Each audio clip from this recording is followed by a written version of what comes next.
इस वीडियो में हम लोग देखने जा रहे हैं क्लास 9th का ट्रेपेजियम। ट्रेपेजियम जो क्वाड्रिलेटरल्स का एक टॉपिक है उसके बारे में। तो सबसे पहले ट्रेपेजियम कहा किसको जाता है, इसमें भी ज़्यादा प्रॉपर्टी नहीं होता है। तो ट्रेपेजियम ऐसा क्वाड्रिलेटरल होता है जिसका वन पेयर जो अपोजिट साइड होता है वो आपस में पैरेलल होता है, बस इतना होता है। Quadrilateral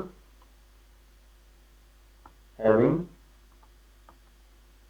one pair of opposite sides parallel, one pair of opposite sides parallel, उसको कहा जाता है ट्रेपेजियम। तो इस ट्रेपेजियम का खासियत क्या हो जाएगा हमारे पास कि A B parallel D C, उसके बाद हो जाएगा हमारे पास, अब एंगल में चलते हैं कि अगर ये पैरेलल है तो पैरेलल होता है तो कोई इंटीरियर एंगल का सम कितना होता है, 180 होता है हमारे पास। तो यह इस केस में क्या हो जाएगा, ये angle A plus angle D जो होगा वो 180 होगा, और angle B plus angle C जो होगा वो हमारे पास 180 के बराबर हो जाएगा। अगर हम लोग इसको x मानते हैं, इसको y मानते हैं, इसको a मानते हैं, इसको b मानते हैं, तो ये हमारे पास हो जाएगा, इसका सम जो होगा ये x प्लस वाई भी 180 हो जाएगा और a प्लस b भी हमारे पास 180 होगा। रीजन क्या होगा कि ये दोनों को इंटीरियर एंगल्स का पेयर है।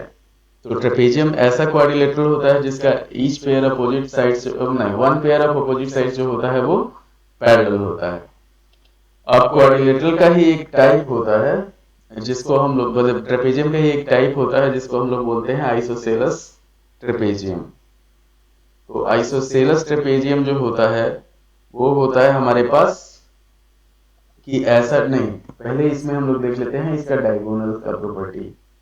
तो इसका डायगोनल जो होता है ये हम लोग को अभी नहीं पढ़ना है पर 10th में पढ़ना है कि डायगोनल अगर इसका हम लोग मिला देते हैं तो डायगोनल एक दूसरे को प्रोपोर्शनली डिवाइड करता है। ए बी सी और डी मानते हैं तो एंगल जो होगा इसका, अगर ये x हो जाएगा तो ये भी x हो जाएगा, ये y होगा तो ये भी y होगा। अब यहाँ पे इन दोनों ट्रायंगल का अलग अलग हो जाता है। मान लीजिए a हो गया, ये b हो गया, इसको मान लिए सी और इसको मान लिए डी। तो ये हमारे पास अगर डायगोनल दे दिया है इसका तो अल्टरनेट इंटीरियर से x बराबर x, y बराबर y, इन दोनों का कोई आपस में संबंध नहीं होता है। उसके बाद हम लोग बढ़ते हैं आइसोसेलस ट्रेपेजियम पे। तो आइसोसेलस ट्रेपेजियम जो होता है वो ऐसा ट्रेपेजियम होता है जिसका नॉन पैरेलल साइड्स जो होता है वो इक्वल होता है, आइसोसेलस ट्रेपेजियम कहा जाता है। तो आइसोसेलस ट्रेपेजियम में जो नॉन पैरेलल साइड होगा वो हमारे पास इक्वल हो जाएगा। मतलब ट्रेपेजियम होगा तो क्या होगा कि A B parallel D C हो जाएगा, ए बी सी डी। तो इस केस में क्या होगा, A B parallel D C हो जाएगा, और इसमें क्या हो जाएगा, A B parallel D C, और A D is equal to B C हो जाएगा। मतलब ये दोनों आपस में पैरेलल हो गया, ये साइड और ये साइड इक्वल हो गया।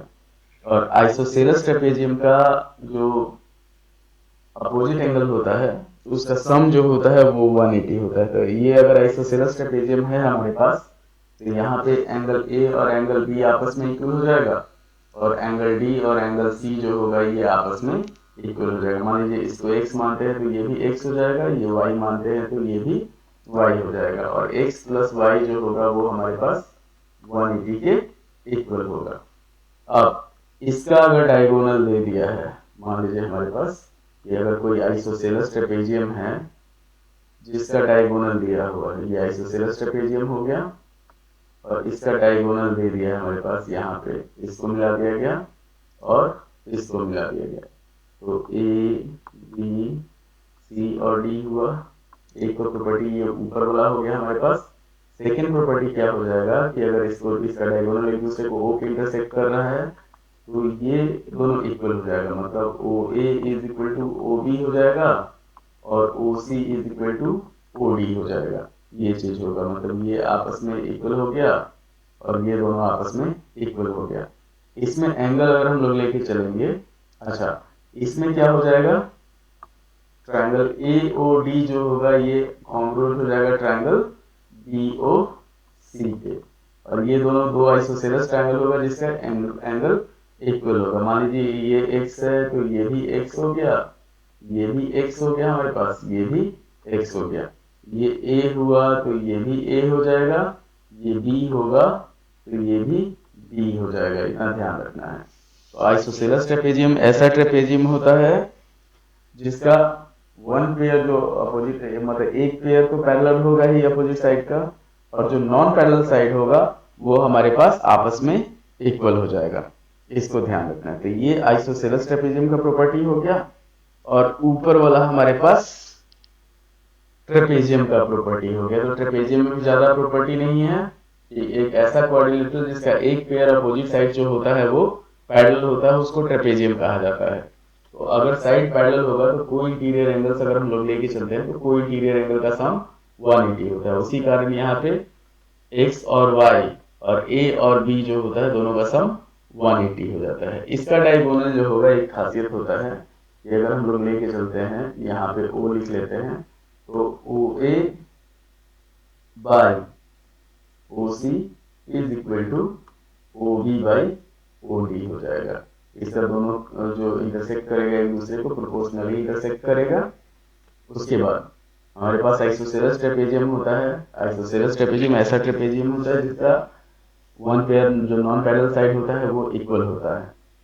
उसके बाद ये हो गया हमारे पास, ये ट्रायंगल और ये ट्रायंगल कॉन्ग्रुएंट होता है, और OA बराबर OB होता है और OC बराबर OD होता है। तो ये हुआ दोनों ट्रेपेजियम और आइसोसेलेस ट्रेपेजियम का प्रॉपर्टी। उसके बाद एक और चीज होता है जिसको काइट बोला जाता है। जैसे 9th में हम लोग को क्वाड्रिलेटरल में पढ़ना है काइट। तो काइट जो होता है, काइट ऐसा क्वाड्रिलेटरल होता है जिसका वन पेयर जो होता है, मतलब ईच पेयर एडजेसेंट साइड जो होता है वो इक्वल होता है। मतलब क्या होगा, A B C और D हो जाएगा। तो इसमें क्या हो जाएगा, AB is equal to AD हो जाएगा और BC is equal to CD हो जाएगा। यहाँ पे हम लोग लेके चलेंगे कि अगर डायगोनल मिला दिया जाता है, मान लीजिए A और C को हम लोग मिला देते हैं, तो इसमें क्या हो जाएगा, ये दोनों ट्रायंगल कॉन्ग्रुएंट हो जाएगा। कॉन्ग्रुएंट होगा तो ये जो एंगल होगा x होगा तो ये भी x हो जाएगा, ये y होगा तो ये भी y हो जाएगा।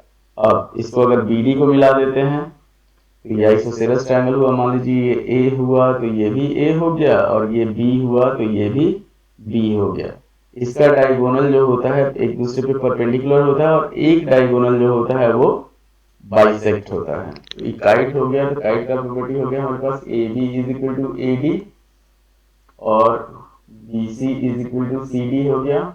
उसके बाद AC परपेंडिकुलर BD हुआ, फिर हो गया हमारे पास OB is equal to OD, मतलब हाफ BD के बराबर हो जाएगा। उसके बाद एक एंगल बराबर होगा तो angle B is equal to angle D हो जाएगा, कैसे कि दोनों का वैल्यू जो है वो A प्लस B के बराबर है।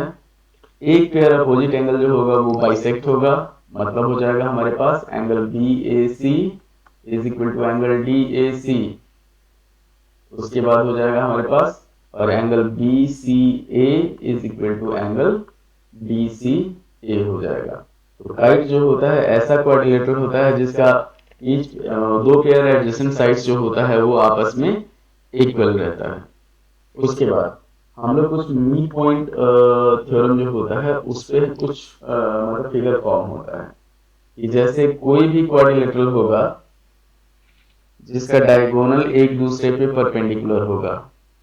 तो अगर मान लीजिए हमारे पास हम लोग किसी भी क्वाड्रिलेटरल को ले लेते हैं, एक सिंपल क्वाड्रिलेटरल जिसका कोई पर्टिकुलर टाइप नहीं है, तो इसके मिड पॉइंट को अगर हम लोग मिला देते हैं तो हमेशा क्या होगा, पैरेललोग्राम फॉर्म होगा। कोई भी क्वाड्रिलेटरल के मिड पॉइंट को अगर हम लोग मिला देंगे तो ये जो भीतर फॉर्म होगा, मान लीजिए हमारे पास ये क्वाड्रिलेटरल हो गया और ये हो गया हमारे पास पैरेललोग्राम।